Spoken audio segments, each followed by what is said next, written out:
বন্ধুরা, মনিটাইজেশন ছাড়া ইনকাম করা আসলে কি পসিবল?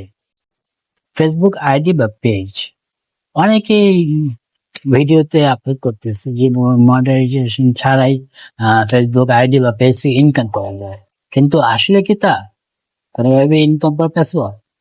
না, সেটা পসিবল, ইম্পসিবল। মনিটাইজেশন ছাড়া ফেসবুক আইডি বা পেজ থেকে কোনোভাবেই ইনকাম করা সম্ভব না। হ্যাঁ, তবে আপনি যদি কন্টেন্ট ক্রিয়েটর হয়ে থাকেন তাহলে আপনি যখন ফেসবুক আইডি বা পেজে যখন আপনার ভিডিওগুলো আপলোড করবেন তখন আপনার সেটাতে অ্যাড শো করবে। অ্যাড শো করলে সেখান থেকে আপনার আইডি বা পেজে টাকা জমা হবে, ডলার জমা হবে। তো সেটা আপনি কখনো ঘটাতে পারবেন না যদি আপনি